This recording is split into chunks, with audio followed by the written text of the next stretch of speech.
Welcome into Sports of Steel. Justin Ferguson here with you. Ferg, for those of you that don't know. Excited to talk with you here tonight. A lot of things to talk about on the Sports of Steel 2019 Missouri Tigers pigskin preview. I'm gonna basically go down and talk about this Missouri team. Start with the offense, talk about some defense. We're gonna go over the strengths and weaknesses of both sides of the ball. Also, gonna talk. The NCAA had some news today. So I'm recording this on a Friday night. The NCAA had some news today. Issued some sanctions on a certain institution, Mississippi State. That committed the exact same violations that Missouri did, but their punishment was a little different. So we'll dive into that. But before I get going on all of that, there's some other things that I really want to talk about. Tonight, I took my kids out to a local high school football game, not in the state of Missouri. But where we live, and I took them out there, to go out, have a good time, watch their local team play. My kids are getting ready to start flag football here soon, so I kind of wanted to get them out there, kind of get them excited about football, the upcoming year that they're going to have in flag football. Dad's coaching, get them out, get them excited, get them going, and we went out, we did it, came back home. Scroll through, kind of want to get home, look at Facebook, scroll through it, see, what's been going on, if I've missed anything other than the Cardinals. I'm scrolling through Facebook, and I stumble on a post on that KSTK had put out about two high school shootings at St. Louis Soldan and at Parkway North. About it's happened at both schools' jamborees, their football jamborees. Basically, it's a preseason practice for the football teams. They come out, they go over game situations, and it's just a good way for the kids to try to get ready for their upcoming season. It's a good thing for coaches to kind of get some things going as well. And it just absolutely broke my heart. One, that there was a shooting at one of these. And it broke my heart again to see there was two. Now, the one at Parkway North, thankfully, there was no reports of any injuries whatsoever. It's basically like a report of shots fired. The police have not been able to really, at this point in time, as I'm talking to you, the police hadn't been able to confirm that actually a shot was fired. But that's what was reported. Unfortunately, at St. Louis Soldan, that's not the case. Police responded to a brawl, and then shots were fired. And I just started thinking, I was just at a high school football game. I was just at one. What if that would have happened there? Here I am taking my boys out to have a good time, to get them ready for, their upcoming football season, so they can go out and root on their local team, the school that they go to school at, and it's crazy. It's crazy that this is the world that we live in right now.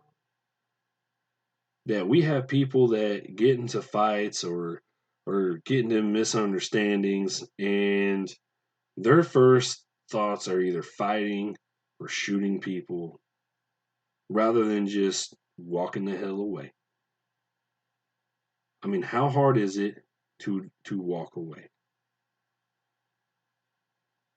I just don't get the whole point of one, ruining your life, because you're eventually gonna be found. You're gonna go to prison. You're hurting your family's life. If you shoot somebody, you're hurting that person's life and then that family's life. All because of probably a disagreement. Like, that just doesn't seem worth it to me. It's absolutely crazy that it is worth it to some people. But the other thing that really just pissed me off when I was reading this, and the thing that saddened me the most, we have 3 people in serious or critical condition tonight. None of them are an adult. It's a 3-year-old. I got a 5 and a 7-year-old, right? One of those children that was shot was a 3-year-old, a 7-year-old, which I have a 7-year-old, and a teenager. Those 3 are in a hospital right now in serious or critical condition because of something that's stupid. I mean, it really is stupid. And I hate to start the podcast off like this on a somber kind of note. I really do. I hate that we have to have this kind of discussion to where, you almost feel like you can't go out anywhere. That you almost feel like you can't go to a damn movie because you might get shot at the movie. And now it's at high schools, it's everywhere, grocery stores. I mean, it's crazy. And no, I'm not advocating for gun control. None of that. I'm not doing none of that. That's not the point of this. The point of this is that people think it's okay to, especially if you're in a disagreement with an argument with somebody, to hurt that individual, whether it's shooting them, fighting them, whatever. Like, do you really think that if I get into an altercation with you, as far as like we start arguing, and you come over, man, you punch me right in the face, and let's just say you knock me the hell out, stiff as a board, I'm laying on the ground. Do you think that, like, when I come to, like, I'm suddenly going to be like, I think you were right? No, I'm still going to freaking disagree with you. I still have the same feeling of disagreeing with you as I had before. Like, you didn't change my mind because you knocked me out. Sorry. It's just crazy that, we have three young people lying in a St. Louis hospital right now in serious critical condition, for really no reason. For really no reason at all. And it's sad. And I really wish there was something that we could do about it in this country. I wish there was some research that we could do to try to come up with the best way of trying to deal, uh, you know, and maybe prevent some of these situations from happening. It's not always going to happen, but I mean, if we can save one shooting, that's worth it, in my opinion. All right, there's enough of that. Like I said, that's my feelings on it. If you want to give me your feelings on it, you can hit me up on the Facebook page, STL Fan Zone. Also, you can tweet at me on Twitter. That's at STL Fan Zone. All right, let's get into the Missouri Tigers preseason preview. Gonna talk about. Let's start off with the offense. Let's dive instantly into this offense, and I'll start off with. We'll start off with the offensive line. So starting at left tackle for the Tigers this year, obviously is going to be Yasir Durant. He returns. Missouri's returning 3 offensive linemen, really. So with Yasir Durant, center Tristan Colon Castillo, who is a junior, he is back also. And then right guard Trevor Wallace Sims, who is a senior, is back as well. And then jumping up on the offensive line this year, some new guys is right tackle Hiron White. We've seen a little bit of him last year. He played in that Purdue game for Yasir Durant when he went down and got injured. And really, he did a really good job. He didn't even notice really that there was a difference when he came in. So anytime that happens, obviously the young man's, doing a good enough job. And just everything I've heard about Hiron White so far, is just of his nastiness in practice. Like he's one of those that's going to be in your face offensive lineman. He's looking to go out there and hurt you, and that's the kind of the dudes that you want on the offensive line.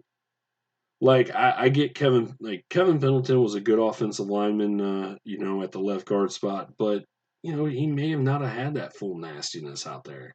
Paul Adams, good offensive lineman. Both of those guys really are good offensive linemen. I don't think they had their best year last year, but both were good offensive linemen. And but I mean, I don't know if Paul was one of those that was just nasty with you. I mean, he was good. He did everything, but there's just something about those guys because I remember going against those guys that were nasty. There's a difference. There's totally a difference between a dude who just has no care with all as far as hurting you or anything like that. In hand placement and being dirty. Which, by the way, the song that I played to enter the podcast was "Getting Dirty" by Silent Partner. So I want to give a shout out to them. Awesome song. Thanks for keeping that copyright free so people can use it. Cool, really cool riff there. I just really like that song, so that's why I want to open it up with this podcast. But it fits. Getting dirty, Hiram White gets dirty. And I think that's you need guys like that. You can't have a bunch of good, choir boys. I use it because I was in choir, but you have a bunch of choir boys out there, that are not willing to mix it up and to do the things that I think really you want some of those guys on your offensive line to do. I think Trevor Wallace-Sims probably a dirty dude. And that's not meant in a bad way whatsoever. That's a dude that will sit there and put you right on your ass. I mean, Sims, my gosh, that dude is an absolute monster. 6'5", 330, and his lateral quickness is just off the charts. I mean, he's one of those dudes as a guard that you sit there and you say, yeah, like I have all the faith in the world. Like he, going up against Alabama's defensive tackles.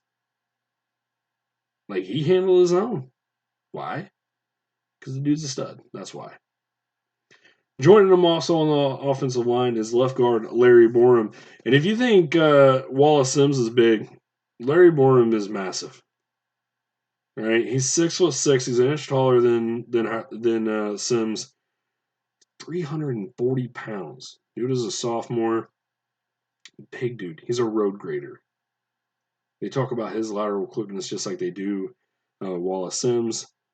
Having those two guys as your guards, that's why I think the strength of this offense this year is the offensive line. I told you I was going to talk about strengths and weaknesses of each side of the ball. The strength of the offense, I think it's going to be the offensive line. I really do. You return 3 starters that have a ton of game experience. Now you're adding, the 2 guys that they lost were the two guys that really had their worst years in Pendleton and Adams. So it's not like it's going to be impossible to replace. And then I like kind of the depth there, especially with center and guard. Case Cook can fill in at any one of those positions. He had some penalty issues a little bit last year, but I mean, hell, he was a redshirt freshman last year, and dude's a redshirt sophomore this year. Got some game experience. I really think that this offensive line is going to be really good. You're going to have 2 guards that are absolute road graders. 2 tackles that are going to be really, really good. Really good.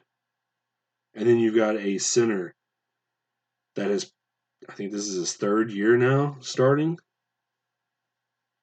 So, I mean, hell, what more could you really ask for? Now their depth, you don't really know what you have really behind them. Like I said, at guard and center, I think they're fine because of Case Cook. At tackle, it's a little bit different. The backup left tackle is Javon Foster. The backup right tackle is Bobby Lawrence. But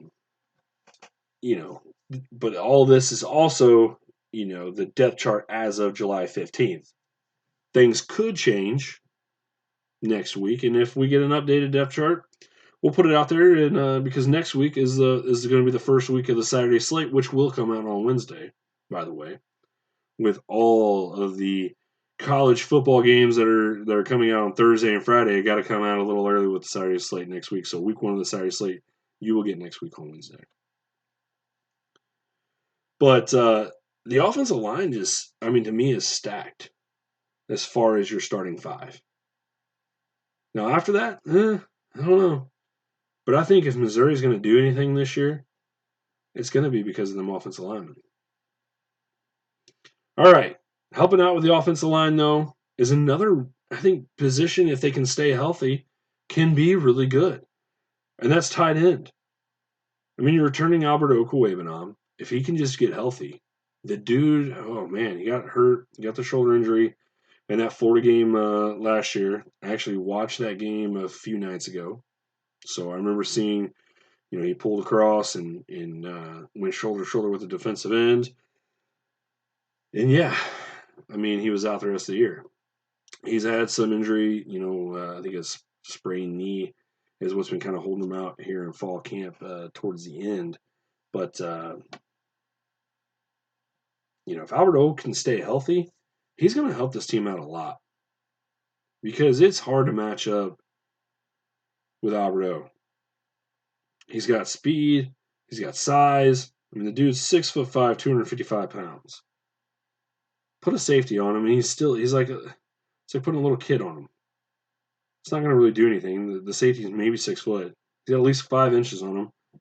He's guaranteed to have 40-pound plus on the safety at a minimum. You can't really put a corner on him because he's just going to box the corner out. In a lot of corners, there's very few corners that are really 6 foot or taller. Most of them are 5'11", so they're going to give up a little bit more height. But Albert O, I really like. I think his pass catching game is really good. Blocking, I think, is always an area that he could be a little better on. It's not that he's bad at it. He's not bad at it at all. He's a good blocker. But I mean, a lot of those guys that come from being pass catchers really in high school and they transition to the tight end, sometimes can just have a little bit more, just things more they have to learn about being a blocker. That's why, Daniel Parker, it's the opposite for him. He's a great blocker. He was an offensive lineman in high school. There was people that thought that Daniel Parker should move to the offensive line because they thought he could be a potential NFL prospect as an offensive lineman.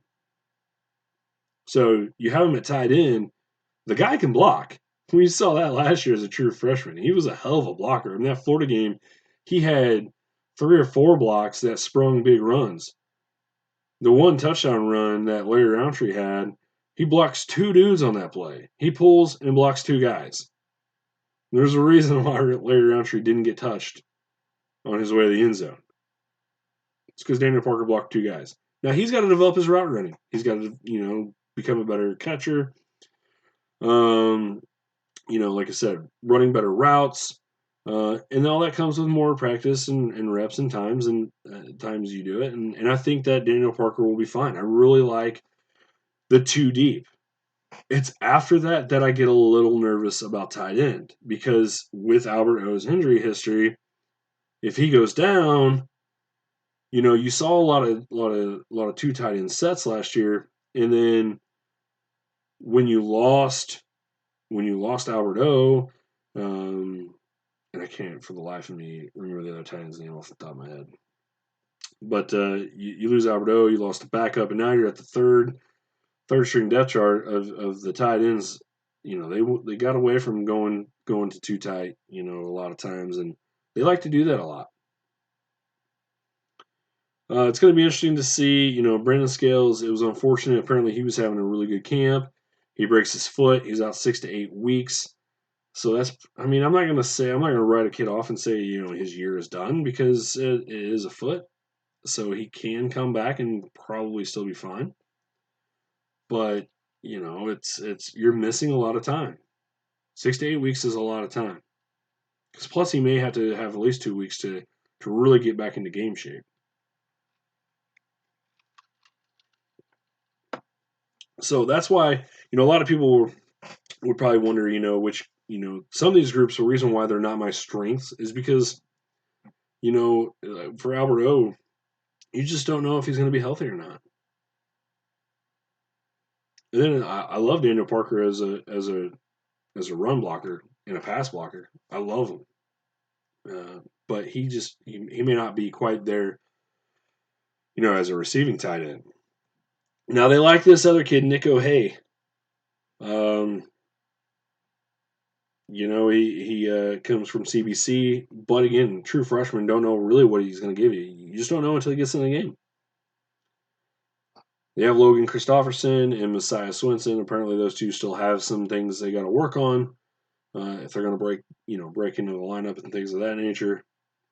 But tight end, I think, is a pretty solid position for the most part, as long as they can stay healthy. They can stay healthy. This can be a pretty decent offense. Next up, we'll talk about the running back position. Actually, I'll skip that for right now. I'll come back to the running back position. I want to go to my position of weakness. I believe is on this team, on this offense. I think it's wide receiver. And it's not because I don't think there's not talent out there. I do. But there's a lot of young talent, and there's a lot of there's guys that are seniors that have played and played well, but they're not true game breakers. Like, I like Jonathan Johnson a lot. I mean, I guarantee that he's going to have between 700 and 900 yards this year. Guaranteed. But he's not going to be a guy that's going to go over 1,000 or anything like that. He's not going to have one of those. And, I mean, he could. I'm not going to say he won't. Because if they target him a lot more this year, I just don't see it. A lot of it has to do with the quarterback that he's going to be playing for this year. He's not Drew Lock. Not a bad quarterback. He's just not Drew Lock. But, and my thing about the wide receiver position is I think they're really strong at the slot. Like, I like Johnson. I really like Jacinto. And Barrett Bannister, God bless the kid. Not the fastest, not the most athletic, but the kid can run some routes. He gets open. He gets separation. He makes tough catches. He moves the sticks on 3rd and 4th down. I really like those guys. When you have a guy that can move the sticks on 3rd and 4th down, who's who's not a guy that's used to being in that spot. I mean, he came in last year in those spots, and I mean, he performed every time. You didn't have to worry about it. Where I'm worried about is on the outsides. Jonathan Nance right now is pegged in as one of the starters. His backup is Cam Scott. Now, Nance is the transfer from Arkansas. He had 1 catch last year through the first 4 games. Now, some of that I think had to do with Chad Morris. I think Chad Morris was trying to play a lot more of his younger wide receivers, try to get them some game experience to try to get his rebuild kind of going maybe a little bit quicker. That way, in years 3, by year 3, they might be, pretty good. But Nance, I mean, he's a guy. I watched some of his film. He's a burner. He can burn and get past you. So he was good at that. And as a junior, he had over 500 yards. But he's not a game-changing wide receiver. He's not a Emmanuel Hall kind of guy. And you look at his back, Cam Scott. I mean, he had some good moments, but it's not like he was, consistently all the time. No, he was a freshman, true freshman. I don't expect true freshmen to come out and be tremendous and great their first year in college. I don't think anybody should. They're freshmen. They need time to grow, develop, and get better. And it usually takes a year or 2. I mean, Dorial Green Beckham wasn't a stud his first year in college. Man, by that 2nd and 3rd year, he was pretty damn good. Now, he was a much higher rated player, but it takes time to adjust to the playbook and things of that nature that, that a lot of people just don't think about. So I have a lot of hope for Cam Scott. I think he's going to be a good wide receiver. It's just does he actually elevate his play, this year? The same can be said on the other side of the ball with the other starter, Jalen Knox. He started off really hot, really good, and then he fell off at the end of the year. He had a touchdown catch. I think it was in the Kentucky game. He had a touchdown catch and dropped it. So I mean, it's he hit that freshman wall last year. So you hope that Jalen Knox can up his game this year, be that much better. I know the coaches think so. The coaches are really high on him and think the world of him. His backup, as of right now, is Alex Ofadale. I don't think that'll last because everything coming out of camp at the wide receiver position is all about Maurice Massey, the 6'3" true freshman from Kirkwood High School. Everything right now is about Maurice Massey and his athleticism. So I would look at him to get a lot of time behind Jalen Knox this year. So it's really gonna be interesting with those wide receivers. I think they're the weakest unit. It's really, can they step up and produce? I mean, we saw last year when Emmanuel Hall went down, they had a hard time getting open a lot of times. But it wasn't just because Emmanuel Hall went down. Albert Okwuegbunam goes down. For the life of me, I cannot think of the other dang tight end. And I'm not even going to look it up. But, when you lose those other guys, it really does affect the offense. It affects it a lot. Timing goes off. Everything goes off. Another strong position, I think, for Missouri this year is going to be the running back position. I mean, when you return the number 2 returning running back in the Southeastern Conference in Larry Roundtree, you should feel pretty damn good about your running back position. And by the way, you're also returning another really good true freshman running back in Tyler Beatty. Roundtree's stats last year, he had 1,216 yards. He averaged 5.4 yards per carry, 11 touchdowns. He had 14 receptions for 62 yards. So, I mean, the dude produced. And I think with that offensive line, like I said, I have really high expectations for this offensive line as far as run blocking is concerned. And I think that Larry Roundtree, Tyler Beatty are going to have tons of damn holes to run through. Beatty last year had 437 yards rushing, averaged 4.9 yards. He had 2 touchdowns. He also had 12 receptions for 130 yards. So yeah, Beatty as a true freshman, and he's put on a little bit of weight. He's bulked up a little bit. I think both of these backs are going to be really, really good. The only thing I would say that holds me back from making this the strength of the offense is if Roundtree went out, if he got injured, I don't know how that. I mean, if he goes out, that's really going to affect the running back group. But I think that it affects it because we don't really know what Bakari is going to give you just yet. You don't know what Anthony Watkins, the true freshman from Texas, is going to give you just yet. I think Bakari is going to be pretty good. He had some good runs last year, but we just didn't get to see enough of him. That's just because he was the 4th running back, and that's kind of what Anthony Watkins is going to be this year. Probably is the 4th running back. I mean, as far as depth goes, I love the depth at running back. I think they're definitely right there with the offensive linemen when it comes to this being a strength of the team. I think this is what's going to carry this team. It's going to be the offensive line and the running backs. So maybe instead of just saying one of them is going to be the strength, I think the strength is going to be the running game. And it's going to be because the offensive line are going to open up a hell of a lot of holes for those running backs to run through. And I have to mention for the running backs, if somebody, did go down, you have Dawson Downey. That kid is like as consistent. He's like Barrett Bannister. He's just consistent. He goes out there, does his job, and nothing bad really happens when he's on the field. Now, we haven't really seen Dawson in high leverage situations like Barrett was. Barrett was in some pretty difficult situations, and he came through. So I really like the running back group. I think they're going to be better this year than they were last year. I wouldn't be shocked at all if Missouri has 2,000-yard rushers this year from the running back position. I really think the offense it's going to be a running game that's going to get it done.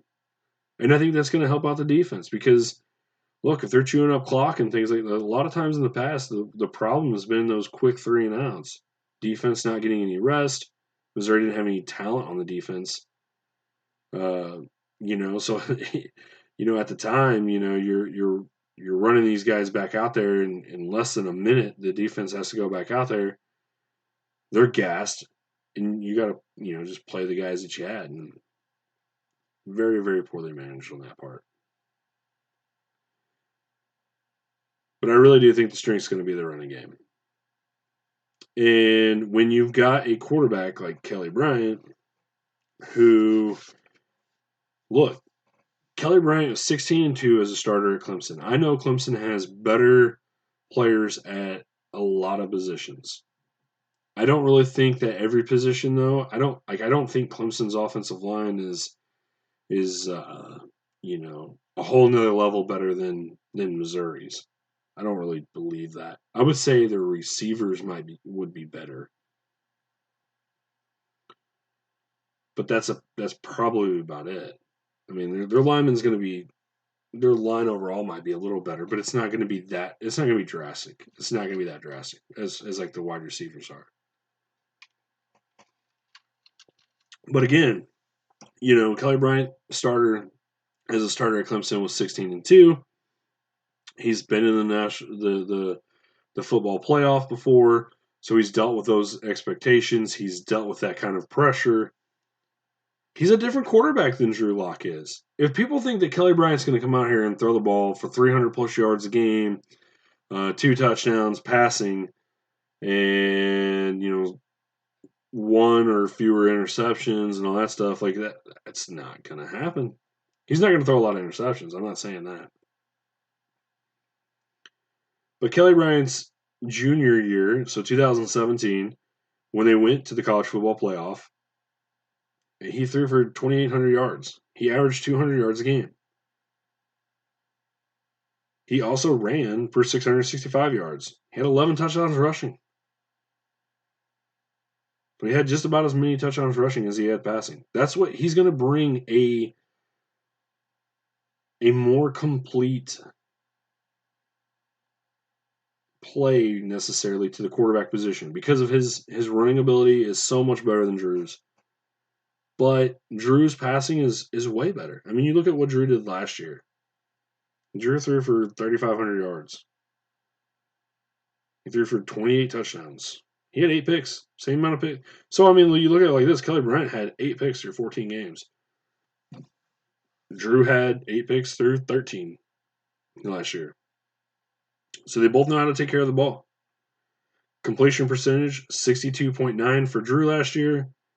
Completion percentage for Kelly Bryant, 65.8.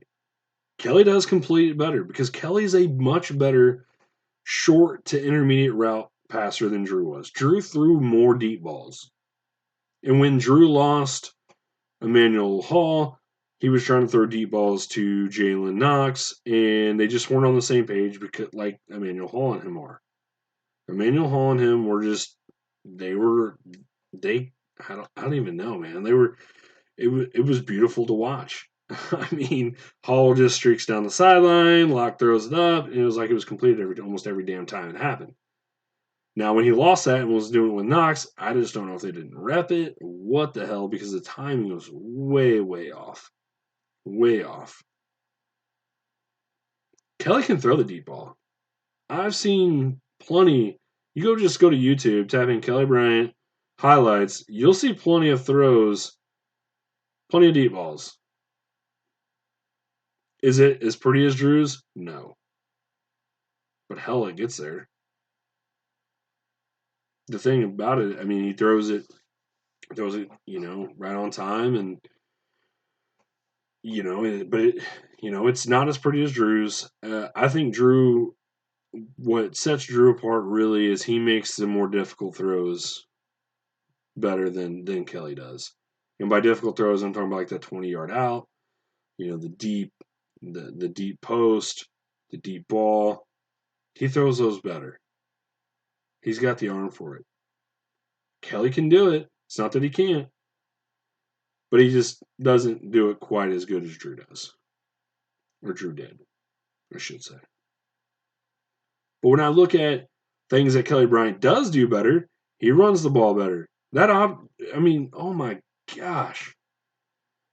Whenever they run that, when Drew runs those RPOs, when they run those RPOs with Kelly, I mean, if that D end slants way in and goes right after the running back and he leaves that open, Kelly's pulling it and he's running for 20 damn yards every single time. I think Kelly Bryant's going to move the ball a lot better than what Drew did. Because I don't think Drew truly trusted his legs and his athleticism. And I don't blame him. Dude's trying to go to the NFL. And I don't think Drew didn't do it strictly because of that. But I mean, probably played a little bit of a role in the back of his mind. But Drew didn't trust that he was just a really good enough athlete to really do that. Kelly's a better athlete than Drew. If Drew gets in trouble, he probably is going to throw it away or he's going to take the sack. Kelly, he's going to be able to run around a little bit.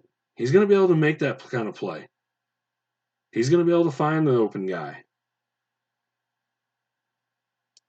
So he's either going to, potentially get yards. He's going to get yards getting out of tough situations better than Drew did. And I think, that's what's overall going to help this offense. This offense is going to remind me a lot of 2013. They're going to run the ball a lot just like that. I think James Franklin threw for like 2,800 yards that year. The same as Kelly. What's funny is I hear people talking about Kelly Bryant and his numbers, and things like that. And Joe Burrow has very similar numbers, and they're talking really highly of Joe Burrow. I think Kelly's Kelly's numbers are just the same. Now, things are a little different. You're talking LSU. But, I mean, hell, LSU's got athletes. So it's not like we're talking about Joe Burrow is playing at, Kansas, and he's putting up those kind of numbers. He was doing it at LSU. Very, very similar to the talent level as what Kelly Bryant was doing at Clemson. But there's some people that are doubting Kelly Bryant, that, which is baffling to me. But yeah. That's it for the offense. Like I said, I really think they're going to be able to run the ball really well. Last year their total offense they were ranked 13th. Their passing offense was 22nd. I think they'll go down a little bit because I just don't think they're going to need to pass the football as much. Their rushing offense last year was 33rd. I wouldn't be shocked if they're in the top 10 in rushing this year. That might be a little bit high considering some of these teams like Navy, Army, Air Force, Georgia Tech that run the wing back kind of offense, and but I wouldn't be surprised if Missouri was up there, at least top 20. I wouldn't be shocked at all because I think the offensive lineman is going to be really good, and I think the running back group is going to be really good. And then having Kelly Bryant at quarterback, who's a guy that can run as well as pass, just going to make everything. It's going to make that running game just absolutely deadly. All right, before we get to the defense, we'll talk specialist. Place kicker is going to be Tucker McCann. He's a returning senior. He's also going to be handling punt duties. Nobody beat him out in fall camp as a punter, so he's going to be handling that. He's also going to be handling the kickoffs, so, I mean, look out, man. Tucker McCann's going to do it all this year. Hopefully that doesn't restrict what he's doing as far as a place kicker because that's where ultimately is the most important. I think he'll hold this spot down for a few weeks, and then I think as we go on in the season, I wouldn't be shocked if Missouri put somebody else in at punter to take off the the extra kicks off his leg. Because I mean, when you get down in there, I mean, what's more important? Tucker McCann punting the football 45 yards, or Rodriguez punting at 40. Especially if it's going to affect Tucker making a field goal, that's going to win you the game. Those extra 5 yards is probably not going to really matter all that much. The other thing that I think, getting back with the offense, I hate to kind of backtrack here, but I had some other notes that I wanted to get to. Was third down offense, they were 18th. I think Kelly Bryant makes them better on third down because it makes it much more difficult for a team to scheme you on third down when you have a quarterback that can run and pass. You look at the red zone offense; they were 34th. So I mean, there's room for improvement there. And again, like I said, it's hard to scheme a guy that can run and pass. It's just much more difficult to do. All right, going to turn our attention to defense. Going to start off with the strength of the defense. And the strength of the defense is fully inside on that interior defensive line. The defensive tackle position, one of the defensive tackle positions, starter is going to be Jordan Elliott. He's a junior. His backup is going to be Markel Utze. He is also a junior. He redshirted last year after getting hurt. So just in that spot alone, I mean, Elliott towards the end of the year he was an absolute monster. I mean, he was much more consistent and better than Beckner even was. And they're looking for big things out of Elliott, like go high in the NFL draft kind of big things. And then you got some good depth behind him in Markel Utze, who we've seen him play not last year but the year before.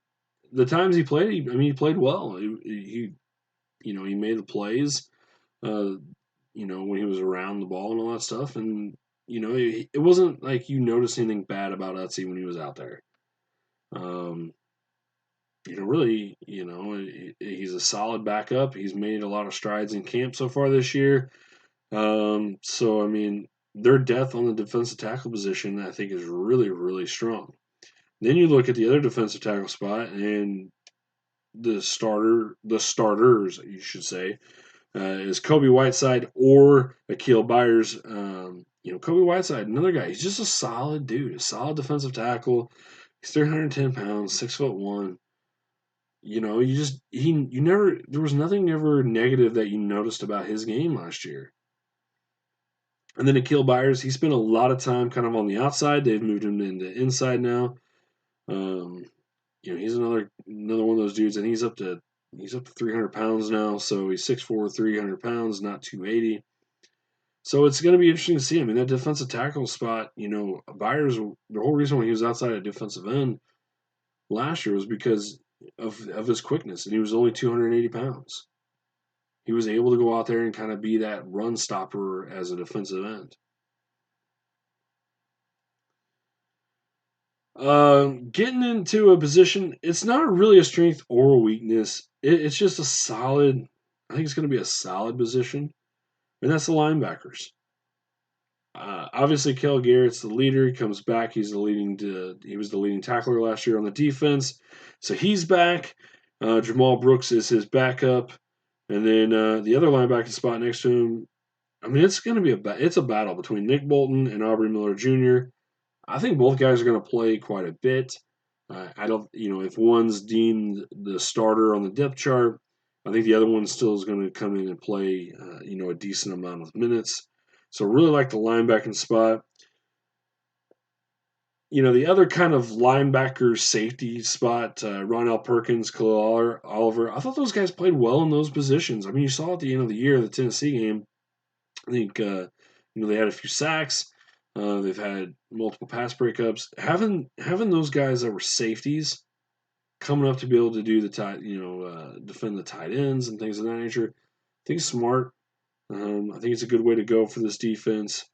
And both dudes are seniors, and both dudes had decent, they had good years last year. They had moments of negative play. I don't even know if I really want to call it negative play, but just moments of, where they struggled a little bit. But that's going to happen throughout a year. I mean, the other safety spot in the Tiger coaching staff is just ecstatic about the other two safeties. Free safety Joshua Bledsoe is going to be starting at the free safety spot. He's a junior, and then that strong safety, the other starter is Tyree Gillespie.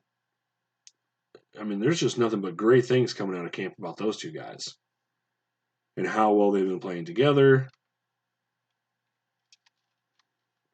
and just how having those two with the continuity that they played pretty well towards the end of the year once they actually got in together. But it's one of those things that safety has been just one of those. I don't even know how to describe the safety. It's been more one of the weaker positions on a lot of Missouri teams over the years. So I hear the hype. I've heard hype out of fall camp many times from Barry Odom about different guys that quite frankly never saw the field. So until we see it, I'm going to be just always a little reserved about the safety spot. And I kind of feel the same way about the cornerback spot. Yes, DeMarcus Acey played really well towards the end of the year. He also had times where he struggled too.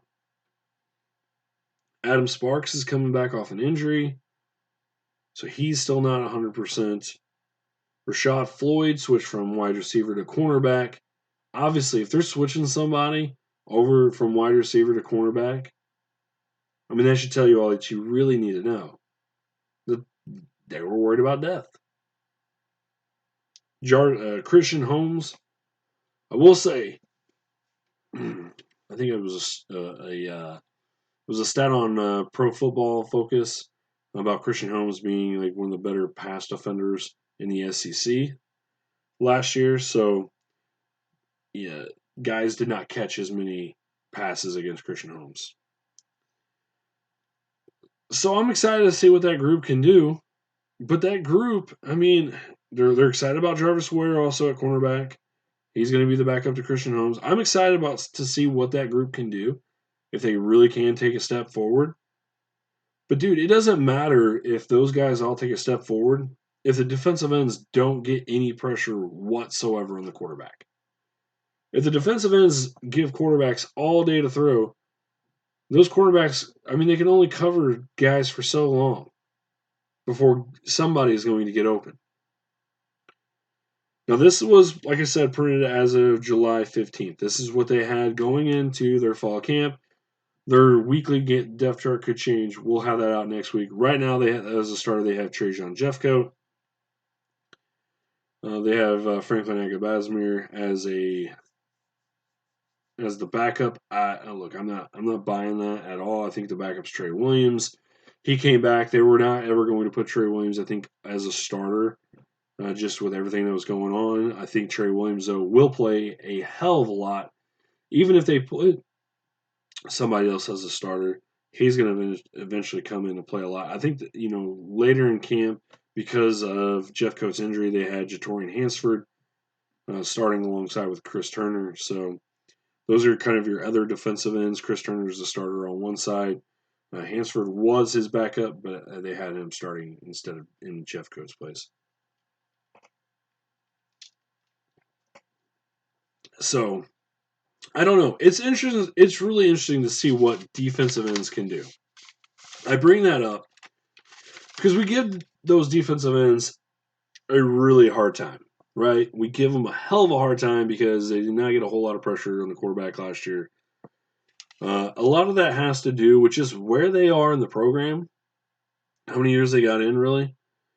And then also, I think the scheme had a lot to play with it. Look, they were looking to stop the run. They wanted to stop the run and then get into situations where they could then rush the passer.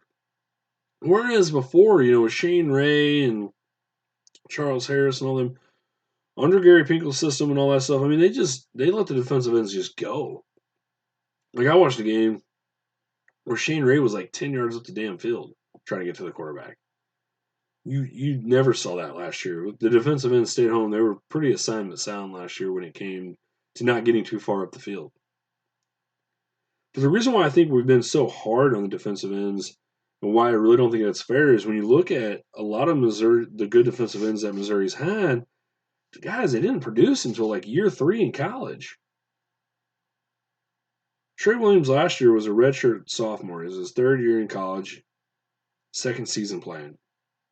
He had 20 total tackles, 5 of those tackles for a loss, and he had 2.5 sacks. When I go to like Marcel Frazier, his redshirt sophomore year, he had 18 total tackles. 6 of those were for a loss. He had 2 sacks. Very similar numbers. Very, very similar numbers. When you go look at Michael Sam, redshirt sophomore, 29 tackles total. 3 of those for a loss, 1.5 sacks.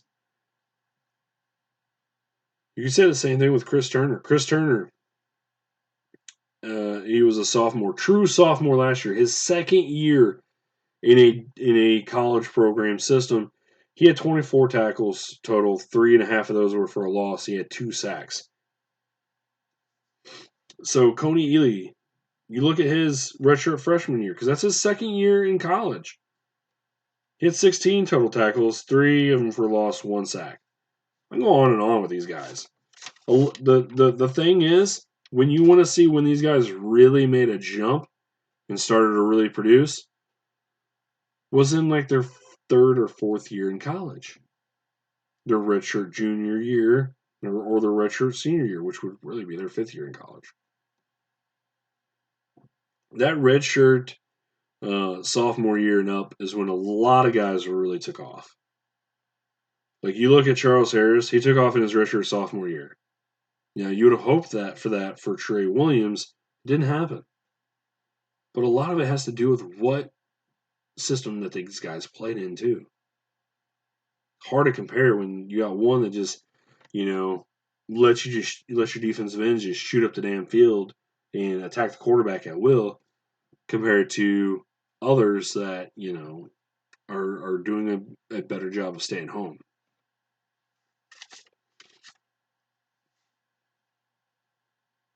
So I hope for big things for the defense. The defense can't really, in my opinion, get any worse. Because you look at their total defense last year, they were 62nd in the country. Rushing, they were 22nd. Like I said, they were damn good against the run. Damn good. Against the pass? Well, when you got all time to throw the ball, it's hard for them cornerbacks to get, to stay on the wide receiver forever. Missouri was 112th in passing defense. It was hard to watch. But they got a new quarterback coach. I think his name's David Gibbs. He was the Texas Tech's defensive coordinator. He was at Houston prior to that as defensive coordinator. Look, this dude, the key of his defense is turnovers, which is something they have to really improve on, because in turnover margin, they were 63rd in the country. They need to improve on that. Like, if their rush defense stays in the top 30 and they get their pass defense into like the 60th range, that's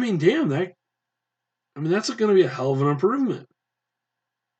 They're going to win a lot more football games. Their 3rd down defense was 25th last year. Pretty good. Now their red zone D, 104th. Not the best. So there's areas that they can improve on. And I think a lot of these areas they will. Look, Jeffcoat's a year older. Turner, year older. Williams, year older. Hansford, a year older. Cy Martin is new. He's got a little ways probably to go before he's going to really contribute. And then you look at your defensive tackles. It's why I really like this team. Elliott's back. Otzi is great depth. Whiteside, Byers, both back.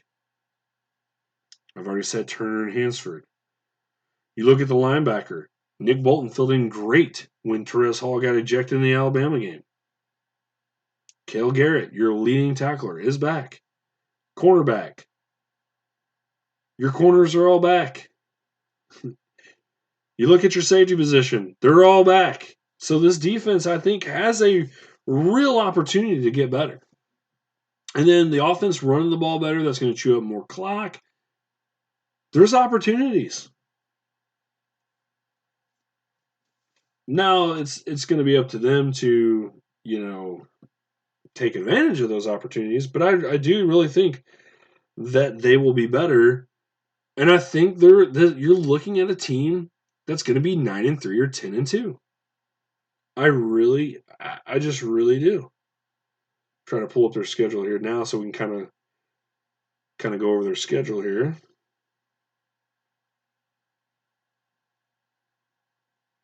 Well, I can tell you right now. I mean, the first game of the season is at Wyoming. It's next Saturday.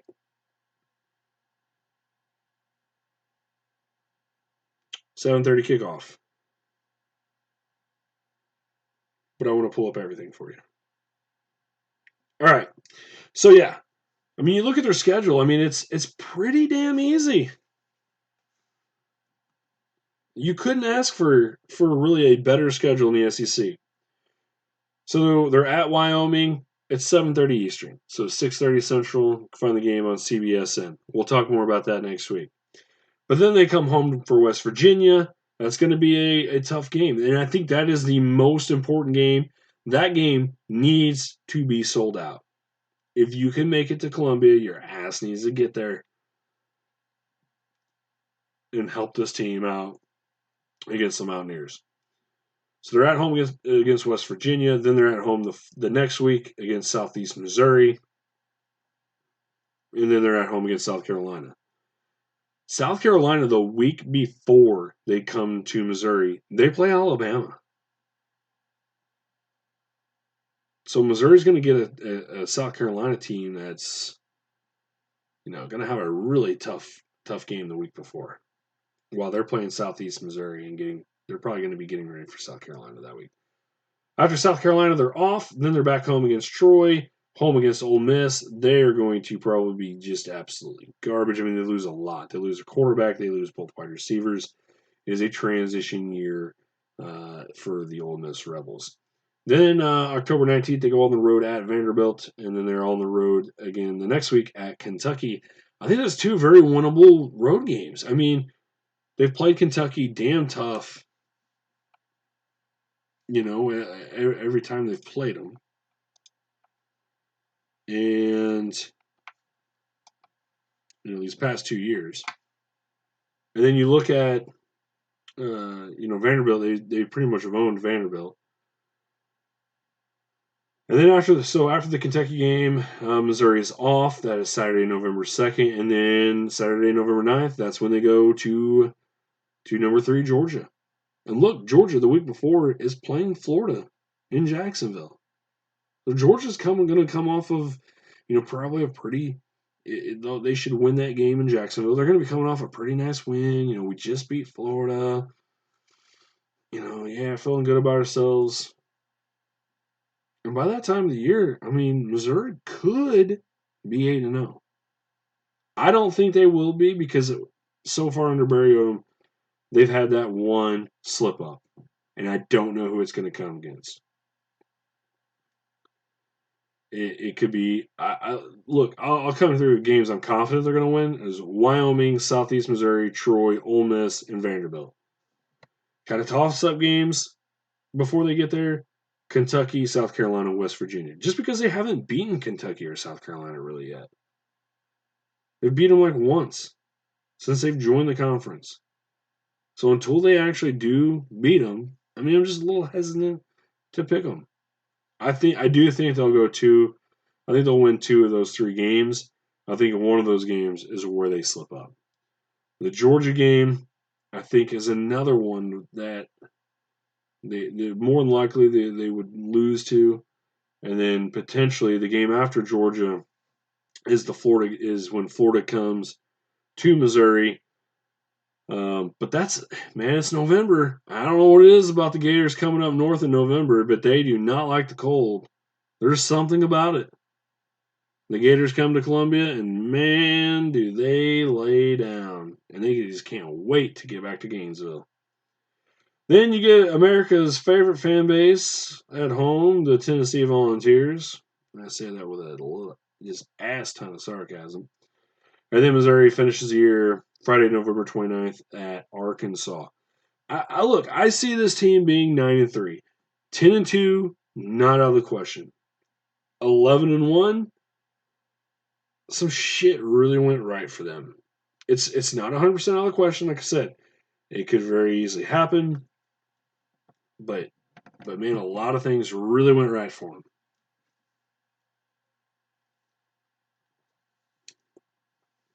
So that's where I see this team. I see really the worst I think they would finish would be 8-4. I don't think they'll finish that.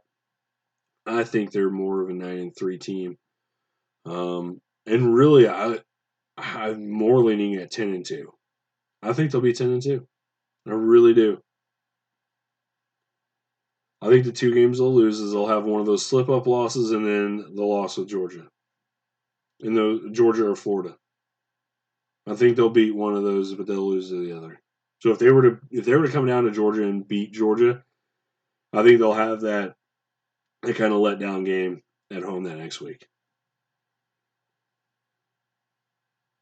And if Missouri does have a great year, let's say, they go 12-0, I mean, right now they're looking at a bowl ban.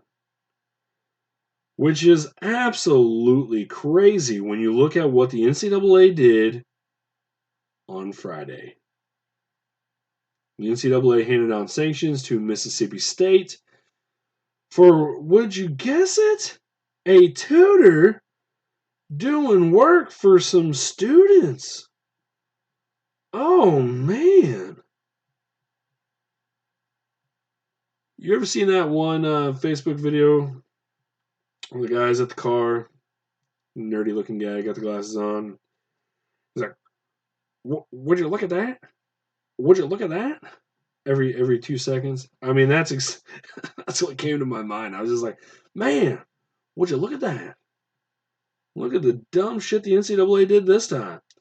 So it's okay to punish Missouri, but give Mississippi State kind of a little leeway. So at Missouri, a tutor completed coursework for 12 students. At Mississippi State, tutor completed classwork for 11 students. So one fewer student. The thing that really bugs me is that Mississippi State was essentially given a plea deal. It was a new system that came into effect that allowed Mississippi State to kind of get this plea deal rather than having to go through the full process like Missouri had to go through.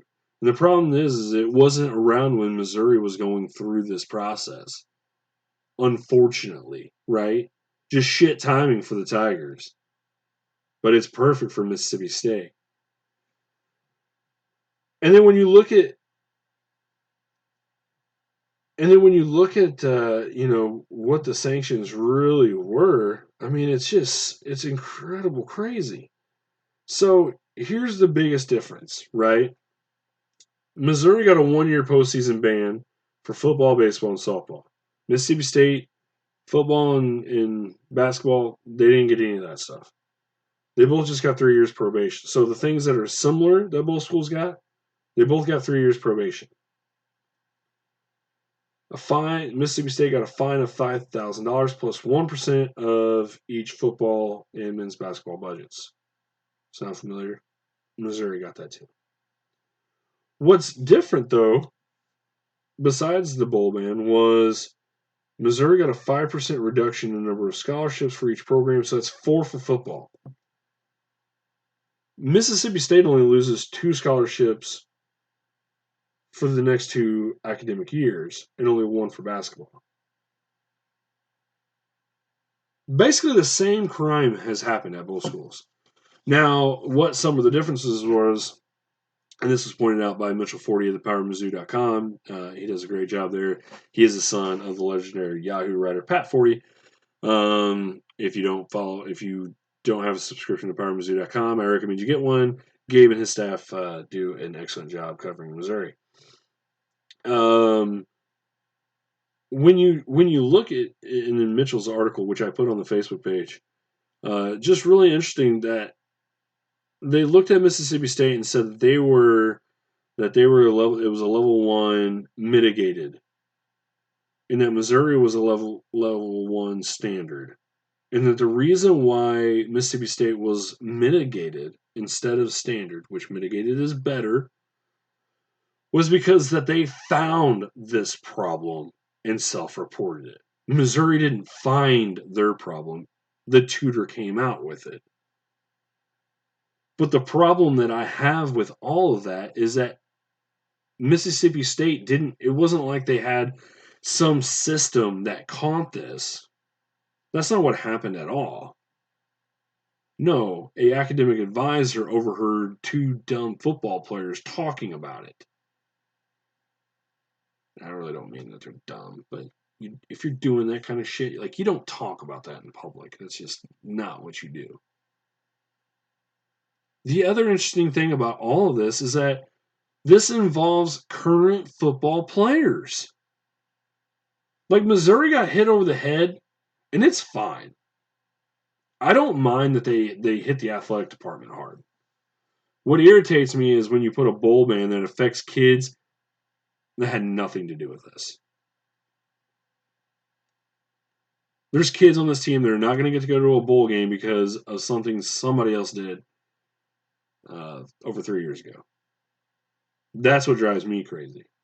And then the NCAA tries to say, well, because Mississippi State found out about this, and then they self-reported it, that's why they get it mitigated down to level 1 mitigated instead of level 1 standard. You guys didn't discover this. I mean, it's almost no different. No different. Mississippi State didn't have anything in place that prevented this from happening. Not whatsoever. It's incredible. It's incredible. But I think it's good news for Missouri because, look, Missouri wins in this situation no matter what, in my opinion. Because, look, I think that this absolutely will have an effect on the appeal. Even though in the NCAA's stupid report with Mississippi State said that this case does not set a precedent for any other cases. Yes, it does. Anytime you make a ruling on something, it makes some sort of precedent. So they're basically what the NCAA is saying is that people can't use this in their cases. Well, look what Mississippi State got. Like, how can you sit there and give out penalties to people and expect people not to want to use exactly the same things? I mean, look, I get it if it's not nearly the same, but when you're talking about, like, this case is damn near identical. The only difference is one student athlete and how it all got found out about. Missouri had learned about this situation because Miss Kumar was trying to extort the university. She was trying to get money from the university for this to cover it up. The university found out about this and self-reported it immediately. It's not like Mississippi State, had some awesome, system that was going to catch this. No, an academic advisor had just so happened to overhear about it. And this is happening now with current football players. Missouri, on the other hand, doesn't have a single athlete on the football team, yet they're going to miss a bowl game. It just makes no sense. But then again, we're talking about the NCAA. They don't ever make any damn sense. And I put a few different articles about this on the Facebook page. The one from The Athletic was absolutely hilarious, so I recommend going and reading it. And then Mitchell Forty, he made it open to non-subscribers for that one, so you can go and read that one as well. But I mean, you look at a lot of the stuff. I mean, it's all basically it's all the same. It's all absolutely the same, and it just blows my mind that we're talking about these academic tutors that are doing this shit on their own, and it's affecting other kids. Like, I hate the fact that if Mississippi State would have got a bowl ban, I would be just as pissed off as Missouri getting a bowl ban for this, because it makes no sense. Those kids got suspended for 8 games like they should have. Missouri suspended their kids as well. There's a lot of similar situations when you look at these two cases. A lot of similarities. So I think it'll help. I really do think Missouri's bowl ban will get lifted, because I think it will get pushed down to mitigated. I really do. I think they'll lower it from level 1 standard to level 1 mitigated. And if they don't, and they keep the bowl ban on there, oh my gosh, the whole country will be behind Missouri in calling how egregious this will be. So I think it'll be good PR for the school. So I think it's really a win-win situation. But it's just crazy that the NCAA, magically, they got this process starting after Missouri's process. And look, Mississippi State agreed to these sanctions probably because they saw what the hell happened to Missouri. Like, oh yeah, hey, whoa, no bowl bans? Sweet, let's go ahead and agree to this now. Because it's exactly the same thing. Missouri didn't have that precedent. There was nothing really Missouri could have went off of, like Mississippi State. Mississippi State had the Missouri case to look at and say, hey, look, it's probably best that we take this and not, get absolutely slammed. So it's going to be interesting to see. Like I said, we've got a great, great year of college football ahead of us. Looking in college football, really, it starts Saturday night. Crazy as it is, I'm trying to pull it up here. Of course, nothing ever wants to work properly when you want to get to it. But college football starts tomorrow night. You got Miami, Florida, 7 p.m. Eastern on ESPN. And then also tomorrow night, I think it's 10:30. Let's say it was 10:30 Eastern. Arizona, Hawaii. So 10:30 Eastern, 9:30 Central, and I believe because I'm pretty sure all these are Eastern time. I don't know. That's what shows up on my phone. I'm in the Eastern time zone, so that's what I'm thinking. But yeah, Miami, Florida start off tomorrow night, and then Arizona, Hawaii. The good thing about the Arizona, Hawaii game is on CBS Sportsnet, so it'll give you an idea to go and try to find that channel tomorrow. Tomorrow, if you go and try to find that channel tomorrow night, then you'll be able to know what channel to look for next week for when Missouri and Wyoming play. So that's it really for the Missouri preseason preview. Again, next week is going to be the first week of the Saturday slate. Excited to have it back.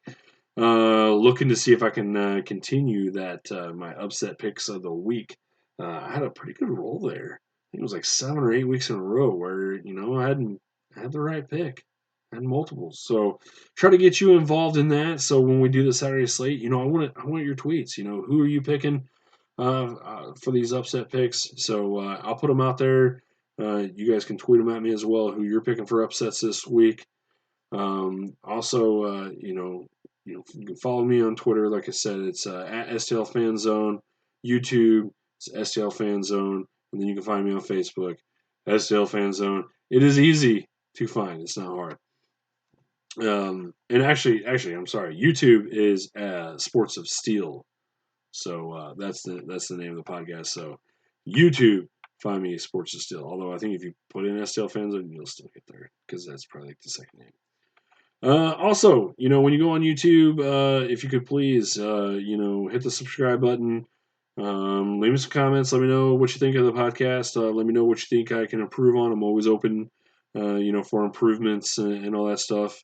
Unless you're just being an asshole. If you're just going to be an asshole and just be like, "You suck," I really don't give a shit about that comment. So give me some give me some constructive feedback, something I can actually use, and just not being retarded. So.